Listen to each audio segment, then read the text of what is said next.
Sir खरं तर आज 75 वर्ष झालेले आहेत आणि त्यानिमित्तानं हा कार्यक्रम होतोय.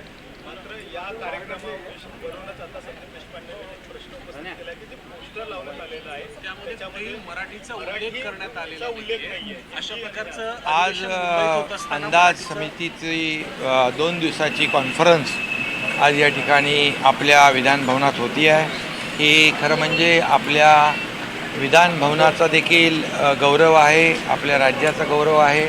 देशभरातले विविध राज्यातले अंदाज समितीचे जे चेअरमन आहेत आणि सदस्य आहेत हे सर्वजण या कॉन्फरन्समध्ये सहभागी झालेले आहेत आणि स्वतः लोकसभेचे अध्यक्ष आदरणीय ओम बिर्लाजी हे स्वतः या ठिकाणी उपस्थित आहेत आणि त्याचबरोबर राज्यसभेचे डॉक्टर हरिवंशराय हे देखील यामध्ये सहभागी आहेत आणि त्यामुळे खऱ्या अर्थाने देशभरातून सर्व या ठिकाणी अंदाज समितीचे लोक आले. अंदाज समिती ही महत्त्वाची समिती आहे.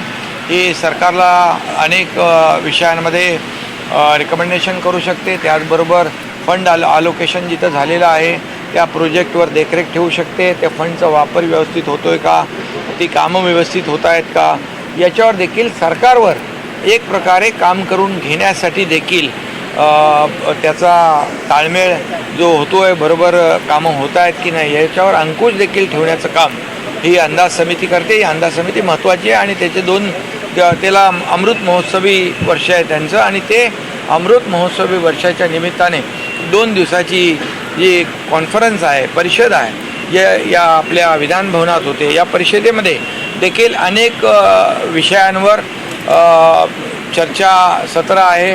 विचारांचं आदानप्रदान होईल. काही नवीन गोष्टी यामधून पुढे येतील.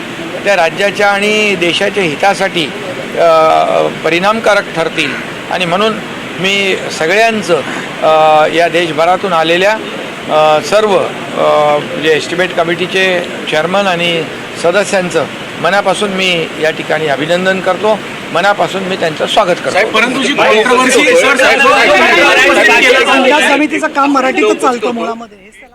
विधिमंडळातील कार्यक्रमात मागे फ्लेक्स होता त्याच्यामध्ये हिंदी आणि फक्त इंग्रजी भाषेचा उल्लेख होता, मराठी मातृभाषेचा उल्लेख नव्हता आणि याच्यामुळं कुठला फ्लेक्स आपल्या कार्यक्रमाच्या पाठीमागे जे उभारले लोकसभेच्या सहकार्याने घेतलेला कार्यक्रम हा खरं म्हणजे लोकसभा आयोजित हा कार्यक्रम आहे.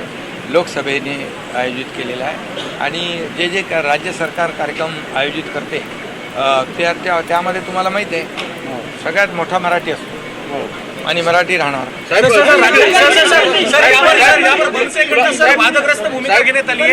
गुलाबराव पाटील साहेबांचं म्हणणं आहे की तुमच्याबरोबर संजय राऊत गुवाहाटीला येणार होते, काय खरं आहे? आता झाला इतिहास, आता काय त्याच्यामध्ये.